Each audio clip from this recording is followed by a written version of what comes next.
Okay,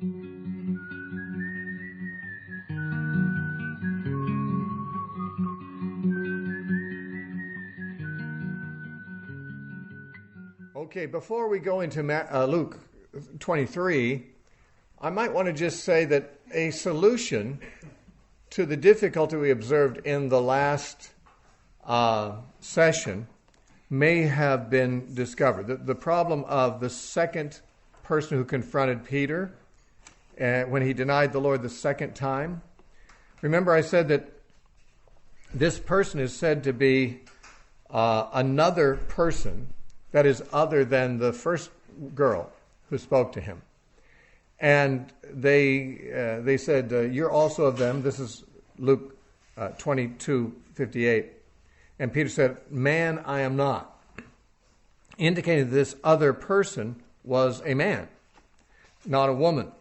Now, in Mark's gospel, when he talks about Peter's denials, when he talks about the second one, which is the same one we were just talking about, it says in verse 69 of Mark 14, Mark 14, 69 and 70 says, and the servant girl, it says the servant girl, which suggests it's the same servant girl he mentioned previously.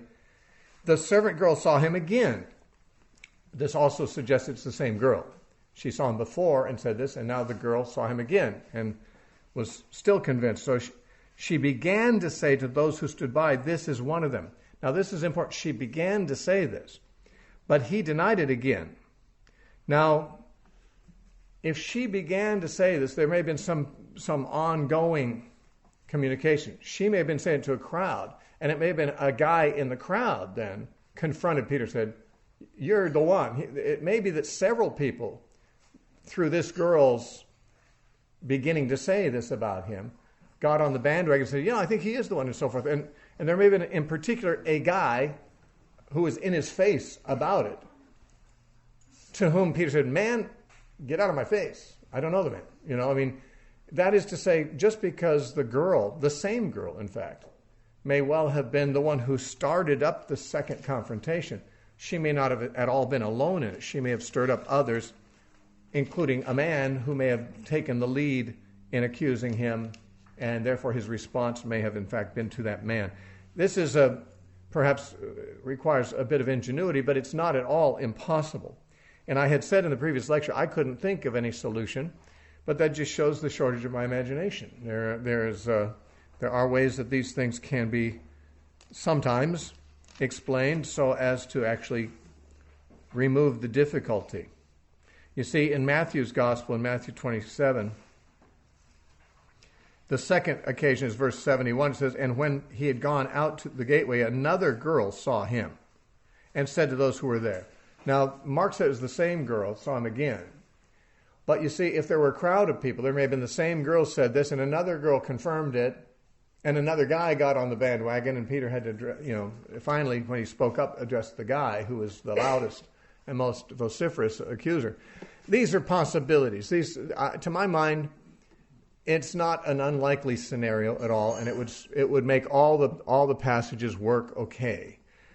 Still, even if that is true, one has to wonder if Luke and Matthew and Mark knew this whole scenario, why do they report it in such different terms from each other? And, well, it's possible that they didn't know the scenario, but if they did, then we needn't find an actual discrepancy, as I was suggesting earlier. Now, chapter 23. We remember at the end of chapter 22, Jesus has had 3 trials. Only one of them is mentioned in Luke, but the other Gospels, when you combine them, we find that he has 3 times stood before the high priest. Once Annas and twice Caiaphas. And Caiaphas was not alone. He was with the Sanhedrin. And finally, as soon as it was day, they managed to find some way to justify accusing him of blasphemy, which to their mind was sufficient to put him to death. But they didn't have the authority to put him to death under the Roman governance.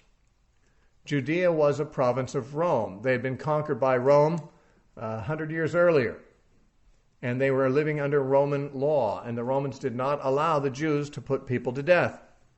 So, in order to carry out their scheme, they had to get Rome to approve. Rome in this case means Pilate, the Roman appointee who is governing the province of Judea. So chapter 23, verse 1 says, "Then the whole multitude of them arose and led Jesus to Pilate.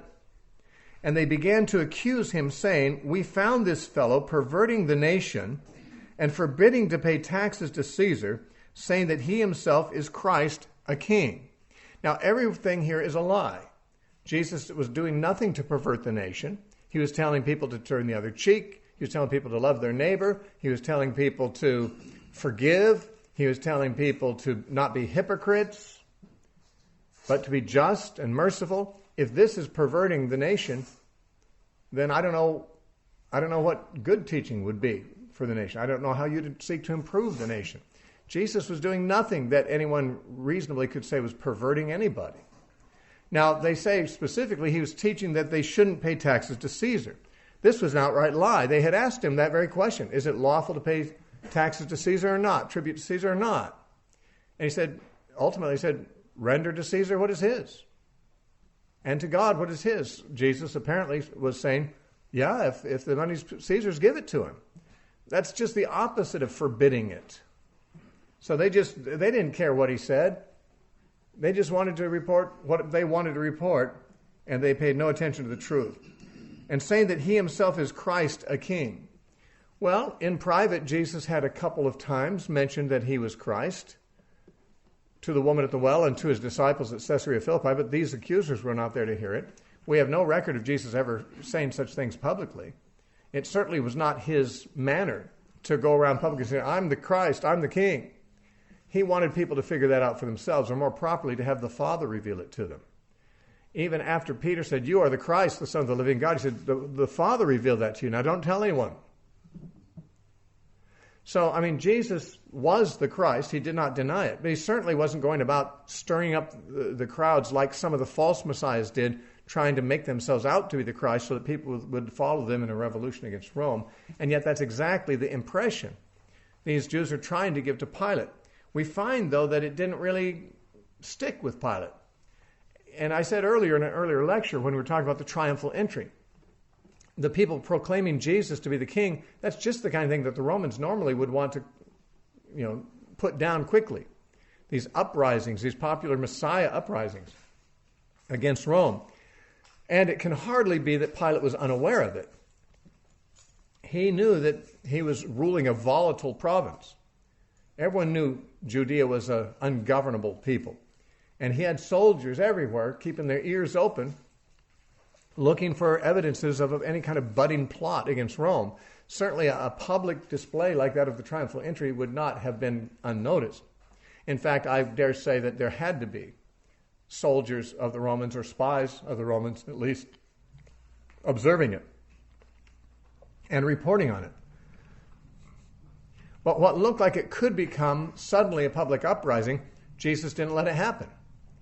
As soon as he came into Jerusalem, the crowds dispersed. He looked around in the temple and went home. He could have seized the moment, but he wasn't interested in that. I think that Pilate had his intelligence around. I think people were on Rome's side looking for troublemakers. I'm sure that Pilate had done some research on Jesus. He was not an invisible character. He was a highly visible character and highly controversial. So it seems to me that when they came and made these accusations about Christ to Pilate, he just didn't believe them. Because his accusation was, I find no legitimacy in your charges. And there were no witnesses that came in Jesus' favor. It's not like Pilate said, well, you guys say he said this, but these other witnesses say he's innocent. There were no witnesses saying he was innocent. There were only people accusing him, and he was doing very little to defend himself. And yet, with that kind of evidence in front of him, Pilate said, I don't think he's guilty of anything. I think he's not guilty. Well, how could he make that decision when the only thing he'd heard about Jesus was that he was telling people not to pay taxes to Caesar and corrupting the people? He must have known these charges are nothing. By the way, if Jesus had been doing so, the Jews would have been happy with him, and Pilate knew that too. Why would these Jews care about a guy doing those things? That would not bother them. It was clear they were lying, And he might have had enough information for, even when he was asked, is it lawful to pay tribute to Caesar or not? And he gave his answer. This was not in a private setting. It's very possible that there were Roman sympathizers or even soldiers not far away overhearing his answer, reporting back to Pilate, this guy's not a threat. He's telling people they should pay tribute to you or to Caesar. I don't want to read too much between the lines, but I don't want to read too little between the lines. It seems somewhat inexplicable that Pilate would have delivered him a Jewish rabble-rouser, as he's been reported to be, who's telling people not to pay tribute to Caesar, and no one comes up in Jesus' defense, including Jesus. He doesn't even come up in his own defense much. And Pilate, he says, I think he's innocent. Obviously, Pilate had to have more knowledge of Jesus' situation than we read about. And it would be crazy to assume he didn't, I think, given the paranoia the Romans felt about possible uprisings among the Jews. There couldn't have been anyone as public and as popular as Jesus teaching without the Romans keeping an eye on him through most of his ministry, I would think. Remember, there were soldiers even watching John the Baptist. Remember the soldiers who said, what shall we do? And John gave them instructions. There were soldiers even there watching him. Now Jesus, who had become more popular than John, certainly would have had such people in his audience too. Okay, so they make these accusations, but none of them are true. So Pilate asked him, saying, are you the king of the Jews? Okay, these people say that you're proclaiming yourself to be the Christ, the king. Is that true? And Jesus answered him and said, it is as you say. Or simply, you say. It is as is in italics. So Jesus is being a little obscure, but he didn't deny he was the king of the Jews. And in John's gospel, there's a longer recording of the conversation. And, Pilate asked him, are you the king of the Jews? And Jesus said, are you asking this, because you really want to know, or did someone tell you this about me? And Pilate said, am I a Jew? Why would I care? You're not my king in any case. He says, but your own people have delivered me to you. What have you done? And Jesus said, my kingdom is not of this world. If my kingdom was of this world, my servants would have fought. Now, probably Pilate didn't even know what that meant, but he already knew that Jesus wasn't urging his people to fight, and therefore that Jesus was not a king of the sort or proclaiming himself to be the kind of king that would be a problem to Rome, because Jesus' servants are not going to be fighting. And Jesus said, my kingdom's not of this world. So afterwards, Pilate said, then you are a king. You're saying you're a king. You have a kingdom. But obviously, Pilate is hearing him say, I'm not interested in fighting, and my disciples, they don't fight. So, okay, you're some kind of a king or another. You say you're a king, but, what are you here for? And Jesus said, for this purpose I was born and came into the world, to testify to the truth. And Pilate said, well, what is truth? And then walked away. It's clear that Pilate was perplexed, trying to figure out, well, why are these people trying to get him killed? What has he really done? And actually, Pilate asks him that a number of times. It says in verse 4, then Pilate said to the chief priests and the crowd, I find no fault in this man. But they were the more fierce, saying, he stirs up the people, teaching throughout all Judea, beginning from Galilee to this place. When Pilate heard of Galilee, he asked if Jesus was from Galilee. It was a Galilean. And as soon as he knew that he belonged to Herod's jurisdiction, he sent him to Herod, who was also in Jerusalem at the time, probably because of the feast. Now, when Herod saw Jesus, he was exceedingly glad, for he had desired for a long time to see him, because he had heard many things about him. We read about this in Luke chapter 9 and verse 9, that Herod heard about Jesus' miracles and wanted to see him, but apparently didn't get an opportunity until this time. But he'd wanted to for a long time, so he's glad that Jesus was sent to him. I get to have a show now, get to see some miracles. It says, and he hoped to see some miracle done by him. Then he questioned him with many words, but Jesus answered him nothing. And the chief priests and scribes stood and vehemently accused him. So that the accusers followed him over to Herod's court, because this was another trial. This was like an appeals court or something. The same charges had to be brought and accusations had to be made. So they stood before Herod and made all these accusations. But it says, then Herod with his men of war treated him with contempt and mocked him, arrayed him in a gorgeous robe, and sent him back to Pilate. Obviously, Herod didn't take the charges seriously either. these poor Jews, they weren't getting anyone to take them seriously. They were liars, and they were lying at this very time. And the Romans knew they were lying, so they kind of ignored the charges and just did what they wanted to do. I want to see a miracle from this guy. You know, I don't care about your charges. I've been wanting to see a miracle for a while, so I want to try to get him to do that. But Jesus wouldn't do it. Jesus wouldn't accommodate him. And so Jesus just stood there silently, and so Herod sent him back to Pilate. Notice Herod didn't condemn him, and that's what Pilate was giving over to Herod. The reason he was sent to Herod in the first place is because Pilate found Jesus to be a hot potato. He didn't want to have to handle it. He was quite sure that Jesus was innocent, but there was a crowd calling for his crucifixion. And so, they're on the verge of some kind of a riot. And he didn't want to compromise Roman justice, because Romans cared about justice too, for the most part. Now, Pilate might wipe out innocent citizens in the temple or something like that, but when he's actually got a man in court, he's got to follow court procedures. And Roman justice required that a man not be condemned in court unless he's guilty of something. And Pilate couldn't find anything that Jesus was guilty of. But he also didn't want to let him go because there's a really a volatile situation with the crowds that wanted him dead. So when he heard them say he started in Galilee and came here, he said, "Oh, Galilee, is that where he originated?" By golly, we got Herod in town just right now. And he's the ruler of Galilee. Jesus is his problem, not mine. And so he felt like he'd gotten rid of a problem by sending him to Herod. Herod didn't take the matter seriously at all. He just wanted to be entertained. And Jesus didn't entertain him. So he sent him back to Pilate. Says, "You deal with it." And so it says that very day, Pilate and Herod became friends with each other, for before that they had been at enmity with each other. Now, we don't know what the matters were between them before that they were upset about. But this day they changed and became friends, or at least friendly, I'm sure. Probably neither of them had any respect for the other. They were probably political rivals. After all, Herod's father, Herod the Great, had once ruled the region that Pilate now ruled. I'm sure Herod Antipas, this Herod, would like to have inherited the whole domain of his father, Herod the Great, but instead Pilate was given that part.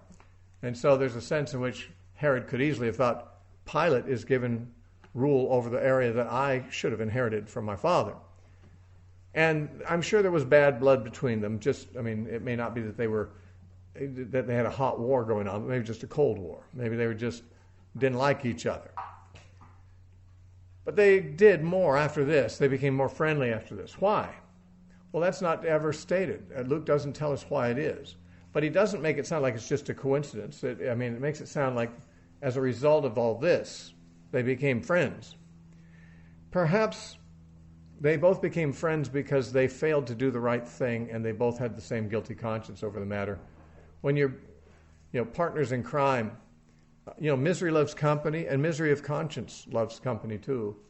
If you know you're in the wrong and you know someone else is in the wrong the same way, you feel more comfortable around them because you're not wrong alone. Pilate should have released Jesus, no matter what the people thought. If he's a court magistrate, he should let innocent people go. He declared Jesus innocent. I find no fault in him. That's acquittal. I acquit him of all charges. I've heard your charges. I don't find them convincing. I declare him not guilty. That's what Pilate said. He should have said, "Okay, Jesus, you're free to go." Instead, because of his fear of the contempt and anger of the mob, he said, "I want this off my hands." And he sent it to Herod. Now, Herod should have let him go too, because Herod didn't believe he was guilty of anything. And yet Herod didn't let him go either. These two guys both shirked their duty as magistrates. The duty of a magistrate is not only to send criminals to jail or whatever. The duty of a magistrate is also to acquit people who are falsely accused and let them go free. Both of these men had that obligation. They both knew that was their obligation, and they both shirked it. And perhaps being partners in crime, as they were, made them have some affinity with each other. It's interesting, in the Bible, we do read that people who had other matters of contention between them suddenly became friends or comrades when they were joined against Jesus. We read very early on in Jesus' ministry that the Pharisees joined with the Herodians in trying to kill Jesus. Well, the Herodians And the Pharisees, they were politically at odds with each other. At any other time, they wouldn't have anything to do with each other. But when they both saw Jesus as someone they wanted to get rid of, they worked together. See, Jesus is the great uniter. Jews and Gentiles who are in Christ are united. Their differences are removed. People who are against each other, who are against Christ, they're united against Christ, and that gives them something in common. Herod and Pilate found something in common this day and became friends. And it was their treatment of Christ. Then Pilate, when he had called together the chief priests and rulers of the people, said to them, "You have brought this man to me as one who misleads the people. Indeed, having examined him in your presence, I have found no fault in this man concerning those things of which you accuse him. No, neither did Herod. For I sent you back to him, and indeed nothing worthy of death has been done by him," by Jesus. And Herod agrees. That's 2 courts have acquitted him. I have acquitted him. I sent him to Herod if you wanted a second opinion from another court. He acquitted him too. Like, isn't it a no-brainer? Let him go. Why are you holding him? Why not just let him walk? Well, because Pilate was afraid. And Pilate was a more just man than the Jews who accused Jesus, but he was a coward, and that's not good for a leader of a country. Certainly a judge has to have the courage of his convictions, and Pilate lacked that in this case. But we find out why elsewhere. Because in John's gospel it says, he said he was a king, and anyone who says he's a king is no friend of Caesar. Okay, now this is it. This man is Caesar's enemy, and you have to make a decision about what to do with him. What will Caesar think about the decision you make about somebody who's an enemy of Caesar? Well, of course, this puts the pressure on Pilate. Pilate and Caesar had a tenuous relationship anyway. In all likelihood, he was assigned to Judea because he was being punished. Because no Roman procurator wanted to govern Judea. It was ungovernable. It was like a punishment. I think that Pilate felt like his relationship with Caesar was tenuous enough, and he would have more problems with Caesar if the Jews, as they were implying, would send news to Caesar that they had brought to him an enemy of Caesar and he had released him. Well, that won't go well for you, Pilate. And Pilate, I think, knew he could put 2 and 2 together. And therefore, he didn't release Jesus when he should have. That was cowardly of him. But he was caught between a rock and a hard place. It's just that when you are caught between a rock and a hard place, you should do the right thing. And he didn't quite have that backbone to do that. But he says, I have found nothing wrong with him, and Herod has found nothing wrong with him. Verse 16, I will therefore chastise him and release him.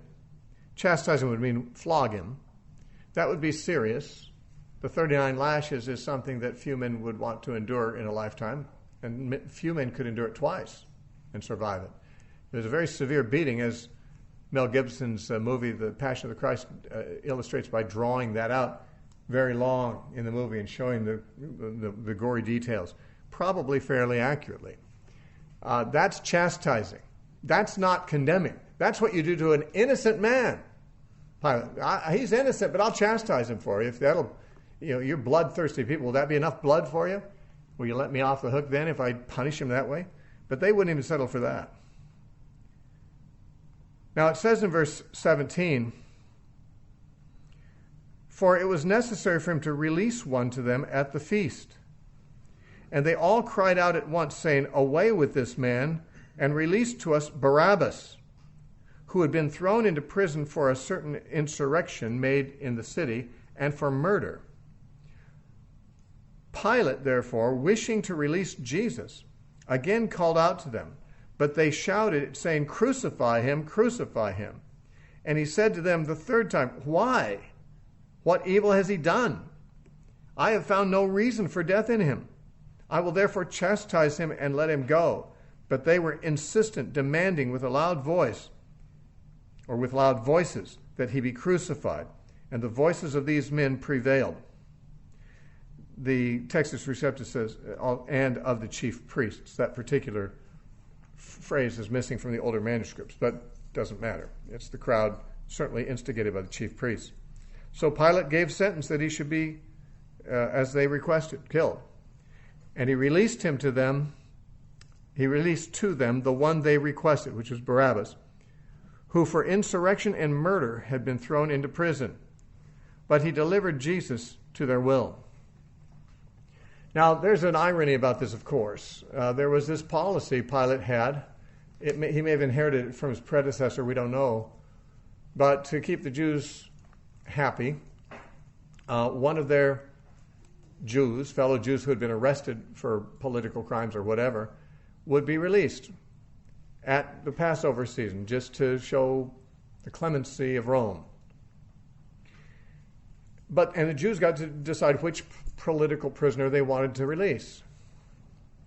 Now, Jesus was a political prisoner. Not really, but that's what they claimed he was. They claimed he was coming because of political positions he took, when in fact it was because they thought he was a blasphemer, which isn't political. It's religious. But Pilate says, listen, even if you think this guy is guilty of something, I should let him go because it's Passover. I'm supposed to let one of your prisoners go. And here's what more worthy person to let go than someone that I can't even find anything wrong with. But they wouldn't hear it. They said, no, Barabbas is the one. We want Barabbas. Now, what's interesting is Barabbas means son of a father. Bar means son, and Abba is father. And Barabbas means the son of a father. What's even more interesting is in Matthew 27:16. The oldest manuscripts, not the ones that are used in the New King James, but the oldest manuscripts in Matthew 27:16 says his name was Jesus Barabbas. Jesus, the son of a father. So here we have two people being considered to be let go. One, Jesus, who's the son of the Father, the son of God, and the other who is another Jesus, the son of another father. It's just interesting. I don't know that I can make any deep theological points from it, but it's either incredibly coincidental or something that is, a setup by providence, that these two men, both named Jesus, both of them surnamed for their fathers, would be both standing there. One of them's to be acquitted, one's to be chosen. And the people chose the murderer, Barabbas. Now, by the way, when Peter is preaching his second sermon in Acts chapter 3, he makes a point of the irony of this thing. Not so much the names of the two men, Jesus, but the differences between them. And it says in Acts 3:13 and 14, Peter's preaching, he says, "The God of Abraham, Isaac, and Jacob, the God of our fathers, glorified his servant Jesus, whom you delivered up and denied in the presence of Pilate when he was determined to let him go." Okay, Pilate was determined to let him go, but he got blackmailed and had to cave in, or felt like he had to. "But you denied the Holy One and the just, and asked for a murderer to be granted to you, and killed the Prince of Life." Now, Jesus isn't usually called the Prince of Life. That's an unusual title for him, but Peter obviously chooses it because of the contrast with murderer. Jesus is the one who rules in the realm of life. He's the giver of life. The man you chose is a man who takes lives. This underscores what Jesus said to the Jews of his time in John 8:44. "You're of your father the devil. He's a murderer, and you want to do the will of your father. You want to be a murderer too. You side with murder, not with life." And that was what Peter points out to them in that sermon as well. So they said, "Give us Barabbas," and he did. And so finally, under pressure, and by the way, Luke goes over this much more briefly than say John does, who spends parts of 2 chapters on it. He releases Jesus to be crucified. He gives Rome's approval. Now, he didn't just release Jesus to be stoned by the Jews. He was not giving the Jews authority to kill Jesus. He was just going to do what they wanted and have Rome kill him. And Jesus it actually says in John's Gospel that in having Pilate make the decision about the death, it fulfilled the scripture or the words that Jesus spoke in John 12 about how he would die. He said, "I must be lifted up," and that means crucified. And so it's interesting when the Jews said to Pilate, "We don't have authority to put a man to death," John says when he's telling that story, this was to fulfill what Jesus said about the manner he'd die. Why? Because if the Jews did have authority to put him to death, they would have stoned him. But the Romans typically crucified people like this, and Jesus had predicted he'd be crucified. So this depriving of the Jews of authority to kill their own criminals and leaving it in the hands of the Romans meant that Jesus would die in the Roman manner, not the Jewish manner. And that was crucifixion. Now, as they led him away, they laid hold of a certain man, Simon a Cyrenian, who was coming from the country, and on him they laid the cross that he might bear it after Jesus. Now, you might want to look at Mark chapter 15, because there's a little more information to give about this man, Simon the Cyrenian. The parallel of this is Mark 15, and Mark, when he tells about this in verse 21, Mark 15:21, says, "Now they compelled a certain man, Simon a Cyrenian, the father of Alexander and Rufus, as he was coming out of the country and passing by to bear his cross." Now, why does he say the father of Alexander and Rufus? A man in Scripture, if they want to give more detail about who he is, they say who his parents are, who his father is, not who his children are.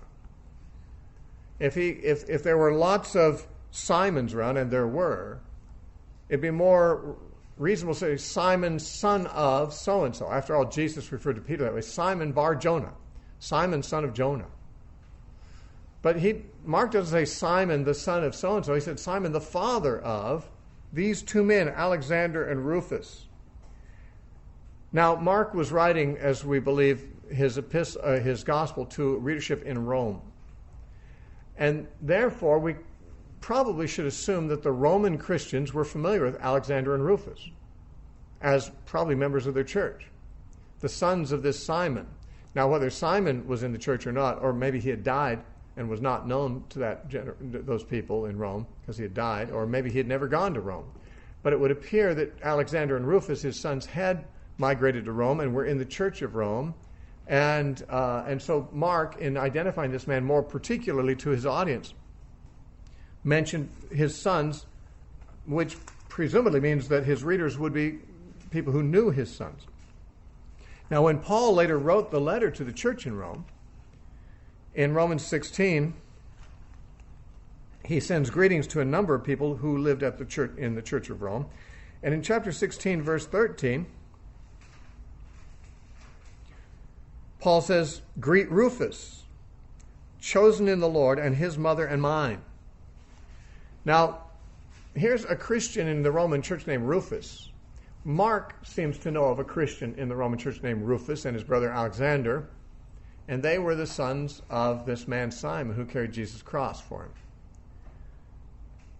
What happened to Alexander? Well, he might have died by the time Paul wrote Romans. I don't know. Or maybe he had moved away from Rome. But Paul sends greetings to Rufus, who is in the church of Rome. Also to Rufus's mother, which would be Simon Cyrene's wife, who must have also become a Christian. Paul even refers to her as my mom, too. Obviously not literally his mother, but just like Timothy wasn't literally his son. But these relationships were spiritual relationships. And apparently Simon of Cyrene and his wife, or at least his wife, had been like friends, like older brothers and sisters or parents to Paul in the early days of his conversion, likely. We don't know much more. I mean, it's just interesting to see these particular connections. What's more, many people would reasonably wonder when Matthew, Mark, and Luke all tell us that Simon of Cyrene carried Jesus' cross. Well, didn't Jesus ever carry his own cross? Don't we picture Jesus carrying his own cross? At least part of the way. In fact, the traditional picture is that Jesus began toward Golgotha carrying his cross, but stumbled under it, and the Romans had to select someone from the crowd, this Simon, to carry his cross for him. It's a reasonable assumption, but it's not recorded. The Bible does not record Jesus stumbling under the cross. It does record, though, that he left Jerusalem after his condemnation by Pilate carrying his cross. We see that in John 19:17. It says, "And he, bearing his cross, went out to a place called the place of the skull. Jesus left the presence of the Roman court carrying his cross. But all the synoptics tell us that this man Simon was forced to carry it for him. So something happened.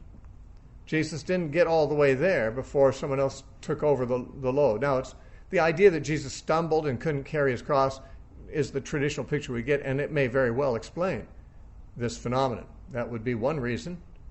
It's also possible that the Romans, because Pilate was sympathetic toward Jesus, actually, were given instructions to, have a little bit of compassion more than they would on a common criminal who really was an enemy of Rome. And after Jesus carried the cross away, that maybe the Romans just decided, let's have someone else do this for him. We don't know. We do know that Pilate was, in fact, sympathetic toward Jesus despite condemning him. In fact, Pilate's wife had sent him a message. One of the Gospels tells us that said, don't have anything to do with this righteous man. I had a dream about him. And the Romans did put a lot of stock in dreams. And so Pilate was nervous about condemning Jesus. And it's very possible that he mitigated the severity of the treatment that Jesus would have received had Pilate really believed him to be an enemy of Rome.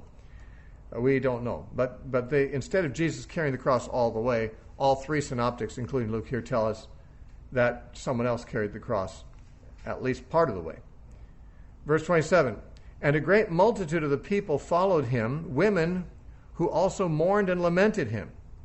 But Jesus, turning to them, said, daughters of Jerusalem, do not weep for me, but weep for yourselves and for your children.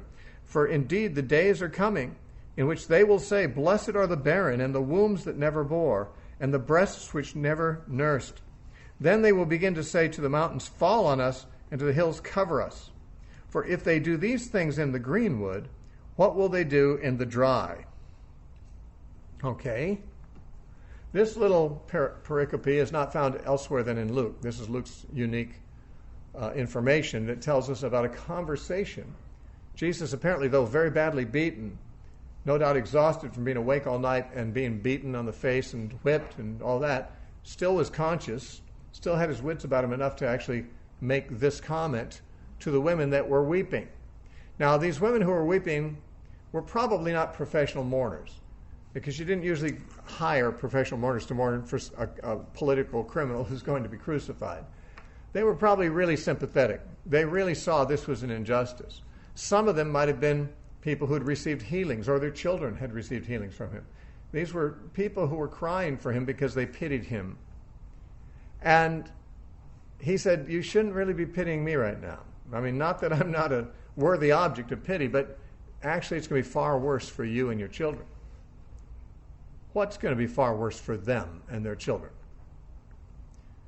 Now, if we take him to mean hell, then why would he say they're going to hell? These are sympathizers. These are people who are on his side. Why would he warn them about hell? No, these are the inhabitants of Jerusalem. They and their children are the generation that will see the siege that would come in AD 70. And he's saying, you're going to really wish you didn't have children at that time.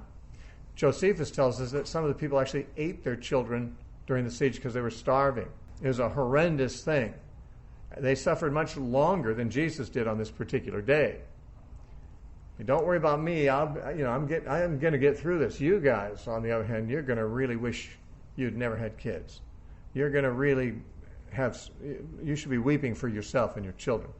And he says, for if they do these things in the green wood, or to a green tree, the word wood can be translated tree, what will they be done in the dry tree? What's that mean? First of all, who are they? Well, I think we can safely say they are the Romans.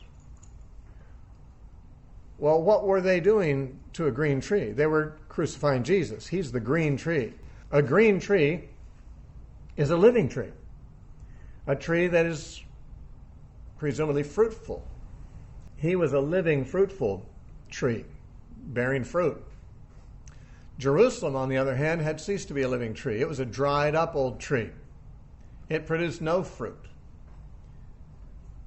It was like that fig tree that Jesus told in a parable that was given several years to bear fruit and never did, so it was going to be torn down. Or like John the Baptist said, every tree that does not bring forth fruit will be cut down and thrown into the fire. He's talking about AD 70, and that's what Jesus is talking about. If the Romans do this to someone like me, an innocent person who actually has some ways in which I benefit people around me. I'm a green tree. If they do that to me, what are they going to do to you? Not you women, but your city. This rotten, dead, fruitless, criminal city. What are the Romans going to do to them? It's going to be far worse, he's implying. That's why they and their children are the ones to be affected. Verse 32. There were also 2 others, criminals, led with him to be put to death. And when they had come to the place called Calvary, there they crucified him and the criminals, on one on the right hand and one on the left. Now, why were there 2 criminals crucified that day too? This was the eve of the Passover. It was actually a very inconvenient time to crucify people, if you're going to do it, because their bodies have to be removed from the cross before sundown, and it usually took more than a day for a crucified person to die. It often took 3 days. They just hang out there in the sun, dehydrating and dying and asphyxiating, and they sometimes take 2 or 3 days to die. If you want to kill someone by crucifixion, why not wait until a time when you don't have to take them down by sunset? There seemed to be, to my mind, and this is my imagination only, but it makes sense to me. I think Pilate was angry at the Jews for pressuring him to do what he knew was wrong to do and to condemn Jesus. He didn't dare displease them because they'd report him to Caesar, but he was going to get back at them. These 2 criminals were no doubt Jewish criminals too. In fact, my guess is they were compatriots with Barabbas. One of the Gospels tells us that Barabbas had been arrested with some other insurrectionists. Pilate had in jail Barabbas and some of his companions in crime. And he was more or less pressured into giving up Barabbas. Now, Barabbas was a true criminal against Rome. Pilate didn't want to let Barabbas go. He's just the kind of man that the Romans wanted to crucify. But because of the pressure he's put on, he had to give up Barabbas. But he didn't have to give up Barabbas' partners. My guess is these 2 men were Barabbas' partners that had been arrested with him. There were some, we know. And because of probably anger at the Jews and at Barabbas for this whole situation coming about, that Barabbas goes free and Pilate ends up compromising what he knows to be justice and so forth, all this has got to be making him mad. I think he probably just said, while you're taking this Jesus out there, grab Barabbas' friends and go crucify them too. They're not going to get away. In other words, I think he was just venting his frustration. There's no reason for you to believe me about that, by the way. But I think it's true. I think that's the case. Why else would he crucify 2 other people the same day when it was not the most convenient day at all to crucify? And he wasn't really in the mood for crucifying that day. He wanted to let Jesus go. Was this just the day these other 2 guys were slated for execution? That's possible, but I think that they were thrown in with the deal. You want me to kill Jesus? Okay, I'm going to kill your friends here too. Your fellow Jewish enemies of Rome. And these 2 men were robbers or malefactors, and they were crucified on either side of Jesus. And then it says in verse 34, then Jesus said, Father, forgive them, for they do not know what they do. And they divided his garments and cast lots. An important verse. This is probably the first thing Jesus said from the cross. There are 7 statements altogether that the gospel writers record that Jesus uttered from the cross. They're usually referred to as the 7 sayings from the cross. Each of them pregnant with meaning, each of them a preaching text. But none of the Gospels records all 7 of them. Luke records more of them than any others. He records 3. The other 4 are found in the other 3 Gospels in different places. We have this one, and we have also in verse 43 him saying to the thief, today you'll be with me in paradise. Also in verse 46 he said, Father, into your hands I commit my spirit. Now he also said some other things that aren't recorded in Luke. He saw John and Mary at the foot of the cross. He said, woman, behold your son, son, behold your mother. That's one of his sayings. On one occasion he said, I thirst. That's not recorded here. Another one is where he said, it is finished. And so there are some other sayings of Jesus besides the ones Luke gives, but Luke gives 3 of the 7 right here. Now he said, Father, forgive them, they don't know what they're doing. Now this should tell us something about God's disposition, if it's the same as that of Christ. And that is that God is not a hater of sinners. He's actually sympathetic with them, knowing their ignorance. They don't know what they're doing. They're doing a horrible thing. In fact, what they were doing right then at that moment was the very worst thing any sinners ever did on the planet in history. No greater sin has ever been committed than that which was committed at this time by these people.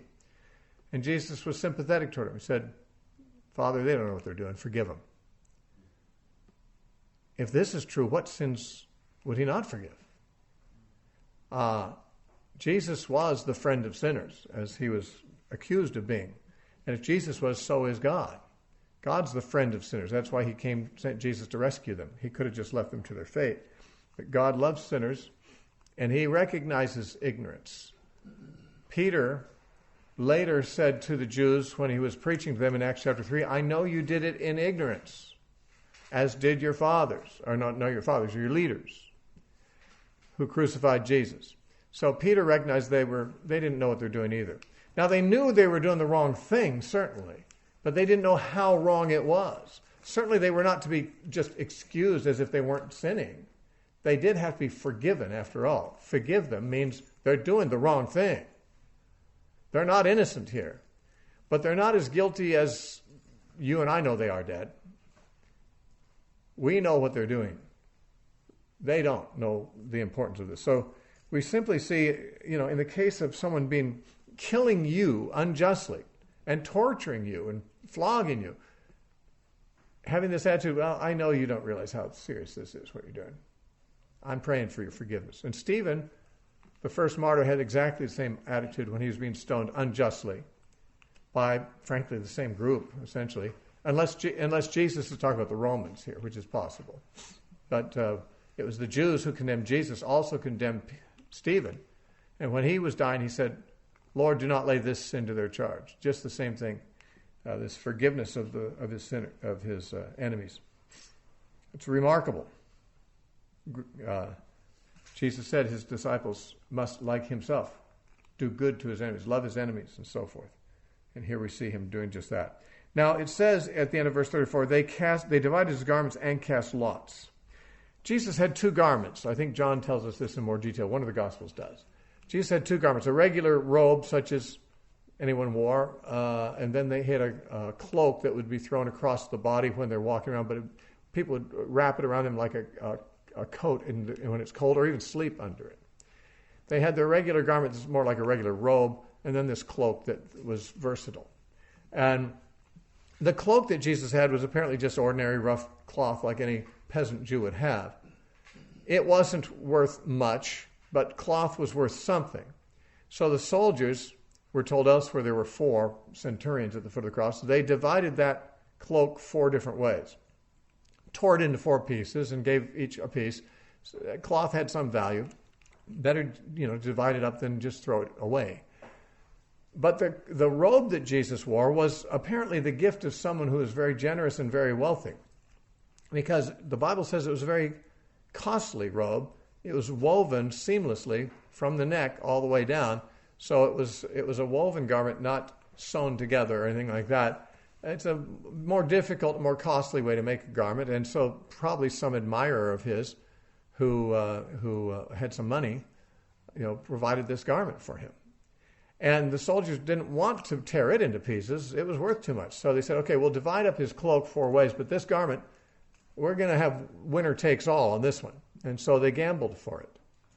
And so it says both. They divided his garments, which is when they tore up his cloak, and cast lots, and that was for his robe. That's not made as clear here as it is in some of the more detailed descriptions elsewhere. But this, of course, is a fulfillment of Psalm 22, which very clearly in verse 17 said they divide my garments among them and cast lots for my vesture. So, I mean, this is a very remarkable, detailed fulfillment of prophecy. And David wrote it 1,000 years before this, almost exactly 1,000 years before this, and yet he was very detailed in his ability to predict this event. And this is, sometimes people say, well, Jesus fulfilled Old Testament prophecy because he knew what the prophecy said, so he arranged to be the one who appeared to be the Messiah by doing things like riding on a donkey and so forth, so that people would think he was the Messiah. Well, did Jesus instruct these soldiers to cast lots for his clothing? I don't think so. The prophecy was fulfilled because the prophets were inspired. That's why it was fulfilled. Verse 35, and the people stood looking on, but even the rulers with them sneered, saying, he saved others. Let him save himself if he is the Christ, the chosen of God. And the soldiers also mocked him, coming and offering him sour wine, and saying, if you are the king of the Jews, save yourself. And an inscription also was written over him in the letters Greek, Latin, and Hebrew. This was written by Pilate, by the way, and it was commonplace to put an inscription over a crucified man. Usually it contained the charges. This man is being killed because he did this and that. But Pilate had this message put over Jesus. This is the King of the Jews. And he had it in Greek, Latin, and Hebrew so people of all languages could see it. Now, this too, Pilate did, I think, as a jab to the Jews. Because after all, if this is their king, this emaciated, beaten, crucified criminal, what must they be like if they have such a king as this? I mean, this is their pitiful excuse for a king. And so it's no doubt it was intended as something of an insult to the Jews. And we're told in John 19, verses 20 through 22, that the Jews objected to this being put up there. They said, don't say, this is the King of the Jews. Say, he said, I am the King of the Jews. Because that's really the crime he's being crucified for. Why don't you put down what you'd normally put down, his crime? He said he's the King of the Jews. We don't object to saying that he said that, but you make it sound like he is the King of the Jews. But we're told in John chapter 19 that when this objection was brought to Pilate, he said, what I've written. And he didn't change it. So he left it as an insult to the Jews, but also maybe as a bit of a tribute to Jesus. It's hard to know exactly what was going through his mind. Verse 39, then one of the criminals who were hanging blasphemed him, saying, if you are the Christ, save yourself and us. But the other answering rebuked him, saying, do you not even fear God, seeing that you're under the same condemnation? And we indeed justly, for we receive the due reward for our deeds, but this man has done nothing wrong. Then he said to Jesus, Lord, remember me when you come into your kingdom. And Jesus said to him, assuredly I say to you, today you will be with me in paradise. Now, Luke is the only one who tells us that one of these thieves came around. Actually, in Mark 15:32, it says that both the thieves hurled insults at him. And no doubt they did. He was on the cross for 6 hours, after all, and it's hard not to join in the festivities when somebody's getting picked on by everyone. If you're a person of weak character, like most people are, you just kind of join in. Hey, yeah, look at you now. You say you're the Messiah. Huh, what a pitiful Messiah you are. Apparently, even the thieves mocked him. Now you might say, but how weird is that for someone who's dying on a cross to mock somebody else? Well, that's what one of them eventually came to think too. Say, wait a minute. We're dying on a cross too, like him, and we deserve it. And so one of them actually had a change of heart and says, you ought to fear God more than that. And he rebuked the other thief, and he then asked Jesus for mercy. What's interesting is that he said to him, Lord, and thus calling Jesus Lord. And he meant by this, no doubt, Messiah, because he said, remember me when you come into your kingdom. Here's a man looking at Jesus who does not look like someone who's about to come into a kingdom anytime soon or ever.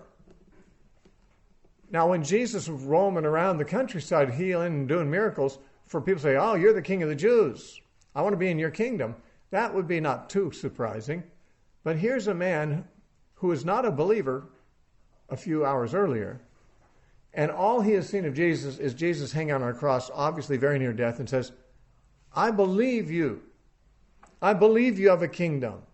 I want to be in that kingdom with you. Remember me when you come into your kingdom. What an incredible faith statement that is.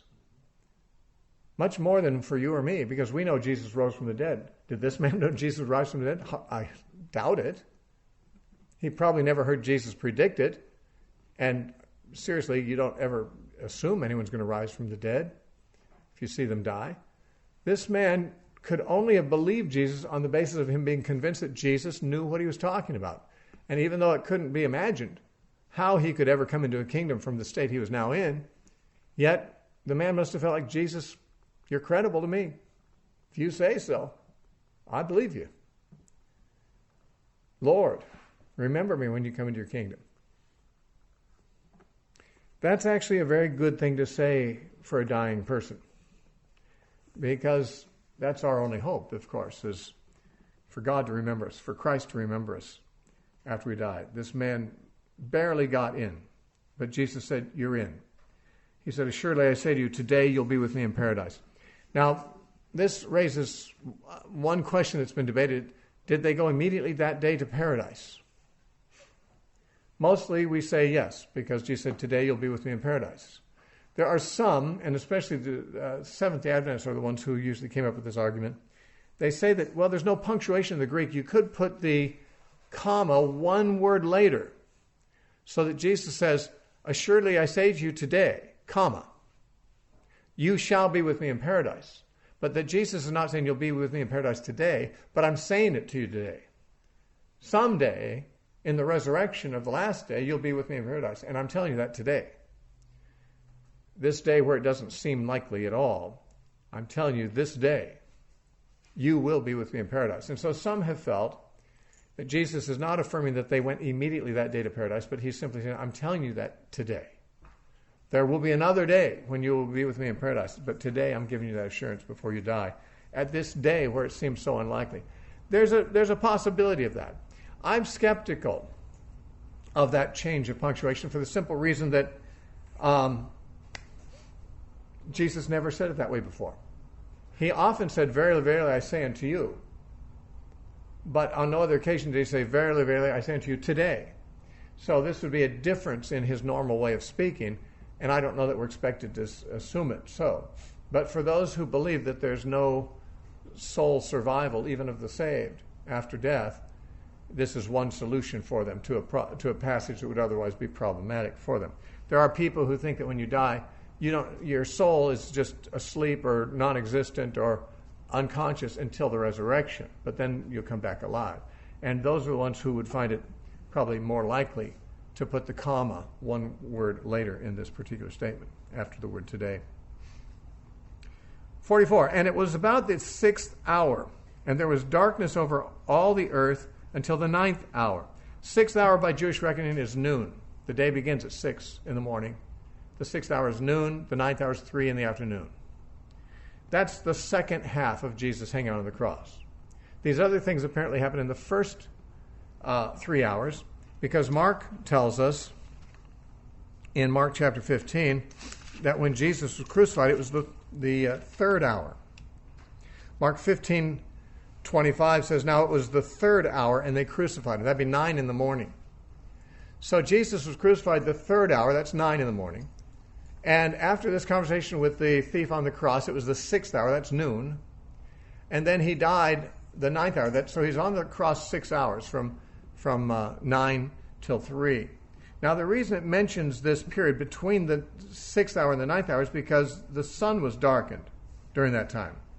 Verse 45 says, and the veil of the temple was torn in two. This fact is reported in all 3 of the Synoptic Gospels, the tearing of the veil. And of course it suggests that the obstruction that had kept people from having access to God in the Holy of Holies was now, by God himself, removed. The veil, which stood between man and God in the temple, was now torn in two supernaturally. So it was God removing that obstruction and allowing anyone to approach him now through Christ's death. And when Jesus had cried out with a loud voice, he said, Father, into your hands I commend my spirit. And having said this, he breathed his last.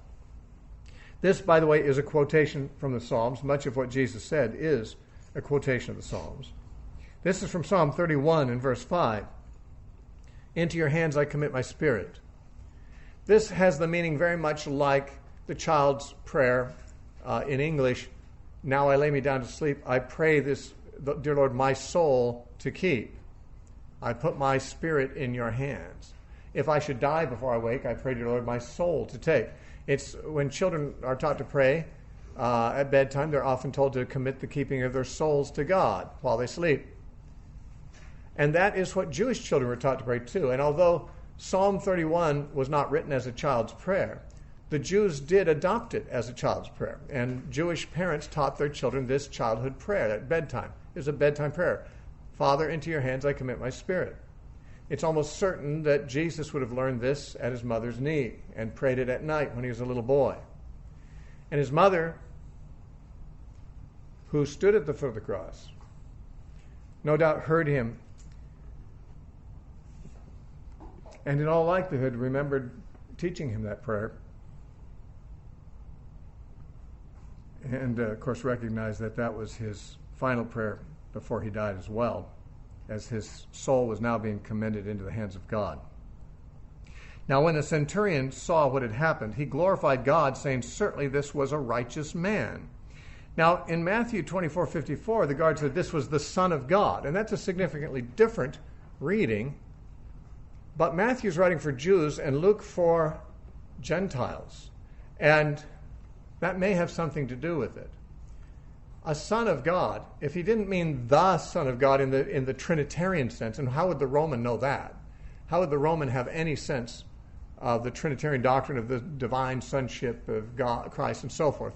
Probably he didn't. When a Roman said this was the Son of God or a Son of God, he probably just meant a righteous man, a good man, a son of the gods. Is not necessarily literally so. Even the Jews spoke of good people as sons of God. Even we do. We're sons of God. So, I mean, it's possible that the Romans said, this truly is a son of God or the Son of God, but the meaning of it was a righteous man, rather than the Christian doctrine of Christ's divine sonship. I mean, that is something that you would hardly expect a centurion standing at the foot of the cross to understand right at that time. Anyway, the whole crowd who came together to the sight, seeing what had been done, beat their breasts and returned. Beating the breasts would be a sign of great grief. And all his acquaintances and the women who followed him from Galilee stood at a distance watching these things. These particular women are named for us elsewhere. We won't go into it right now, but we will when we come to chapter 24. There were a number of women. Most of them were named Mary. Mary Magdalene, Mary the mother of Jesus, Mary the mother of Clopas, the wife of Clopas, Mary the mother of Joseph. As you read the different Gospels, you've got all these women named. Most of them are named Mary. One is named Joanna and one's named Salome. The rest are named Mary. Anyway, Mary is a very common name for women in that society, obviously. And it says in verse 50, and behold, there was a man named Joseph, a council member. That's a member of the Sanhedrin, a good and just man. So there were a few on the council, him and Nicodemus, though Nicodemus is only mentioned in John's Gospel, along with Joseph of Arimathea. Both were Sanhedrists, but they both were of a different mind than the majority. He had not consented to their counsel and deed. He either had spoken out and been drowned out by the majority, or else maybe he was not even present. When they called this nighttime meeting of the court, they might have just called a quorum. They might have left out the people they knew might be against their decision. Certainly, Joseph of Arimathea, when he saw this, he didn't approve of it. He was from Arimathea, a city of the Jews, who himself was also waiting for the kingdom of God. So he was part of that faithful remnant in Israel. This man went to Pilate and asked for the body of Jesus. That'd be a controversial thing to do. This man died as a Roman criminal, a criminal against Rome, ostensibly, officially. And here's a Jewish man says, I want to honor this criminal by burying him. Can I have his body? To side with a man that Rome had condemned would be a very dangerous thing for someone to do publicly. because it would normally raise suspicions. Oh, are you a collaborator with these insurrectionists? We better keep our eye on you too. But Joseph of Arimathea boldly came to Pilate and said, I want to bury him. And Pilate, of course, was never really against Jesus, never really did believe Jesus was an insurrectionist, so he cooperated. So he took the body down and wrapped it in linen and laid it in a tomb that had been hewn out of the rock where no one had ever lain before. It was his own family tomb. He was a rich man and apparently had a very large estate and burial plot. So this was a newly cut tomb that they put Jesus in. That day was the preparation, which means Friday usually.